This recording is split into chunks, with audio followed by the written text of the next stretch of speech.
شروع اللہ کا نام لے کر جو بڑا مہربان نہایت رحم والا ہے۔ ایک طلب کرنے والے نے عذاب طلب کیا جو نازل ہو کر رہے گا، یعنی کافروں پر، اور کوئی اس کو ٹال نہ سکے گا۔ جو بلندیوں والے اللہ کی طرف سے نازل ہوگا، جس کی طرف روح القدس اور دوسرے فرشتے چڑھتے ہیں، اس روز نازل ہوگا جس کا طول 50,000 برس ہوگا۔ تو تم کافروں کی باتوں کو حوصلے کے ساتھ برداشت کرتے رہو۔ لوگ اس دن کو دور سمجھتے ہیں، جبکہ ہماری نظر میں وہ قریب ہے۔ جس دن آسمان ایسا ہو جائے گا جیسے پگھلا ہوا تانبا، اور پہاڑ ایسے جیسے رنگین اون، اور کوئی دوست کسی دوست کو نہ پوچھے گا، حالانکہ ایک دوسرے کو سامنے دیکھ رہے ہوں گے۔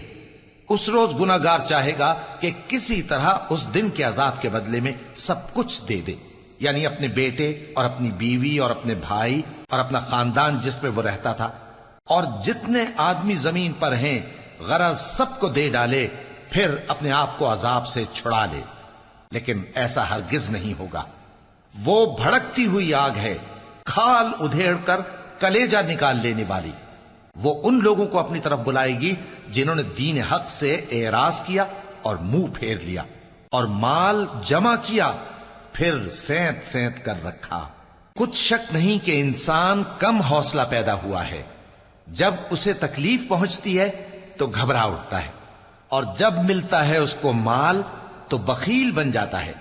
مگر نماز ادا کرنے والے جو نماز کا التزام رکھتے اور ہمیشہ پڑھتے ہیں، اور جن کے مال میں حصہ مقرر ہے، یعنی مانگنے والے کا اور نہ مانگنے والے کا، اور جو روز جزا کو سچ سمجھتے ہیں، اور جو اپنے پروردگار کے عذاب سے خوف رکھتے ہیں، بے شک ان کے پروردگار کا عذاب ہے ہی ایسا کہ اس سے بے خوف نہ ہوا جائے۔ اور جو اپنی شرمگاہوں کی حفاظت کرتے ہیں مگر اپنی بیویوں یا باندیوں سے کہ ان کے پاس جانے میں انہیں کچھ ملامت نہیں، اور جو لوگ ان کے سوا اور طریقے ڈھونڈیں تو وہ حد سے نکل جانے والے ہیں، اور جو اپنی امانتوں اور اپنے عہد و پیمان کا پاس کرتے ہیں، اور جو اپنی گواہیوں پر قائم رہتے ہیں، اور جو اپنی نماز کی پابندی کرتے ہیں، یہی لوگ جنتوں میں عزت و اکرام سے ہوں گے۔ تو اے نبی، ان کافروں کو کیا ہوا ہے کہ تمہاری طرف دوڑے چلے آتے ہیں، دائیں اور بائیں سے گروہ گروہ ہو کر جمع ہوتے جاتے ہیں؟ کیا ان میں سے ہر شخص یہ امید رکھتا ہے کہ نعمت کے باغ میں داخل کیا جائے گا؟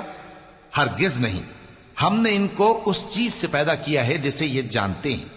پس مشرقوں اور مغربوں کے مالک کی قسم کہ ہم طاقت رکھتے ہیں، یعنی اس بات پر کہ ان سے بہتر لوگ بدل لائیں، اور ہم عاجز نہیں ہیں۔ تو اے پیغمبر، ان کو باطل میں پڑے رہنے اور کھیل لینے دو، یہاں تک کہ جس دن کا ان سے وعدہ کیا جاتا ہے وہ ان کے سامنے آ موجود ہو۔